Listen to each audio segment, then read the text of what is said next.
वंदे पुरुषोत्तमम परम प्रेममय श्री श्री ठाकुर जी की वाणी। आलोचना प्रसंग प्रथम खंड से एकांश। 1 कार्तिक 1346 बुधवार 18 अक्टूबर 1939। तीसरे पहर में श्री श्री ठाकुर बांध के किनारे चौकी पर बैठे हुए हैं। अनेक व्यक्ति उपस्थित हैं। सत्यदा बीमारी से उठे हैं। भात खाने की बड़ी इच्छा हुई है। श्री श्री ठाकुर से बोले, मुझे बहुत भूख लगी है, किंतु मेरे लिए पथ्य की जैसी व्यवस्था है वह खाया नहीं जाता है। श्री श्री ठाकुर ने उनकी बातों से यह समझा कि सत्यदा भात खाने की अनुमति लेना चाह रहे हैं, पर उससे उन्हें परहेज करना होगा। उत्साहित करते हुए बोले, भूख ही तो है राजा, भूख ही तो लक्ष्मी है। खाने की अपेक्षा भूख ही अच्छी है। भूख लगने पर ही खाया जाता है। भूख लगने दो। जब देखोगे मुंह में गंध नहीं है, उस समय समझोगे तुम्हारे लिए भात खाने का समय आ गया है। संध्या में एक सज्जन ने विभिन्न प्रश्न किए। उन्होंने कहा, चाहे हम लोग जो भी क्यों न करें, सब कुछ भाग्य पर निर्भर करता है। कोई व्यक्ति बहुत परिश्रम करने के बावजूद कुछ कर नहीं पाता है और कोई थोड़ी सी चेष्टा से ही सफल होता है। श्री श्री ठाकुर, करने पर ही भाग्य निर्भर करता है। वही व्यक्ति सफल नहीं हो पाता है जिसके कार्य में त्रुटि रहती है।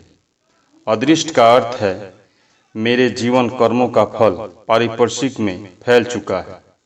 आदर्श नहीं रहने पर कर्मों में विन्यास नहीं आता, श्रृंखला प्रस्फुटित नहीं होती, व्यक्तित्व ही वर्णना नहीं करती है, व्यक्तित्व संहत नहीं होती है, वृत्ति ही उसे परिचालित करती है।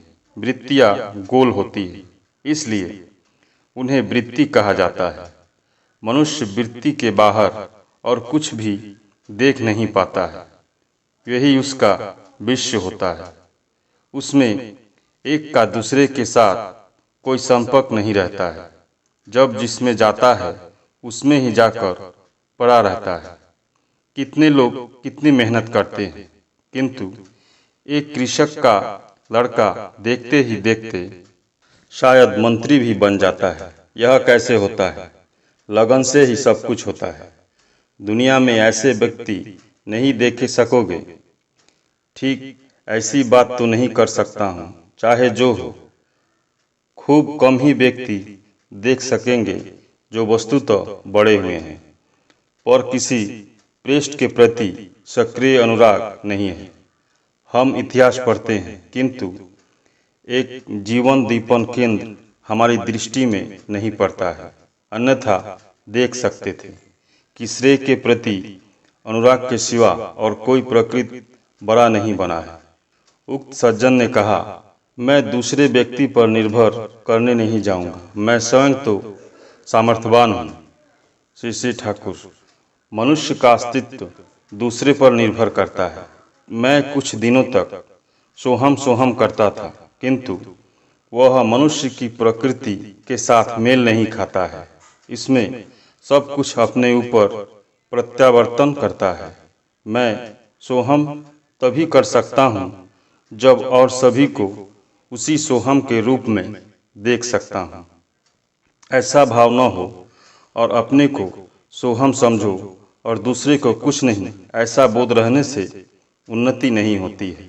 मैं समझता हूँ तू हम तुम कहकर यदि कोई व्यक्ति रहे और यदि उसे पूर्ण करने के आग्रह के कारण यदि टान रहे, तो उससे ही हमारी सारा प्रवणता और ग्रहण क्षमता बढ़ती रहती है।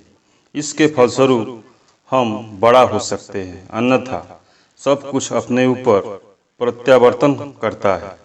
कहने का सार यह है कि मनुष्य के अंदर या सूरत है। मैं अंग्रेजी नहीं जानता, मूर्ख व्यक्ति हूँ, फिर भी अंग्रेजी बोलता हूँ। यह सूरत युक्त होना चाहिए। माँ बाप, गुरु इत्यादि में इस सूरत के ठीक तरह से युक्त होने के फलस्वरूप जो व्यक्ति कर्मठ होता है उसकी उन्नति होगी ही। गीता में है, नास्तिर बुद्धि युक्तस्य न चा युक्तस्य भावना न चा भावतः शांतिर शांतस्य कुत सुखम। और क्या है योग कर्म कुशलम, यही बात है। ठाकुर शब्द का अर्थ है जो ठक्कर है, अर्थात ठोकर देते हैं। हमारी वृत्ति और उनके साथ संघात होता है। इस संघात के फलस्वरूप नियंत्रण आता है। उक्त सज्जन ने कहा, हिटलर मुसोलिनी की मातृभक्ति के विषय में तो जानता हूँ, किंतु गुरु भक्ति तो नहीं देखता हूँ। श्री श्री ठाकुर, वैसे मातृभक्ति होने पर तो उसकी गति ही को रोकना कठिन है, और गुरु भक्ति तो उससे भी बढ़कर है। गुरु की आवश्यकता इसलिए है कि वे सभी स्तर में ही परिचालित कर सकते हैं, जो दूसरों के द्वारा संभव नहीं है। उन्हें प्रेम तथा अनुसरण करने से हम दिनों दिन बड़ा बनते हैं। गुरु भक्ति या मातृभक्ति रहने से अपने आप कर्म और बोध स्नायु की संगति आता है। आदित्य मुखोपाध्याय को देख सकते हो। श्री कृष्ण के प्रसंग में उक्त सज्जन ने कहा, उन्हें अधिक से अधिक अतिमानव कह सकता हूँ, भगवान नहीं कह सकता। हजार होने पर भी वे एक मनुष्य है। श्री श्री ठाकुर, किंतु मनुष्य को छोड़कर और किसी को भगवान नहीं समझता हूँ। यदि वैसे भगवान रहे तो उनके साथ मेरा संबंध क्या है? वे मेरे लिए एक तिल का लड्डू तक नहीं जुटा सकते।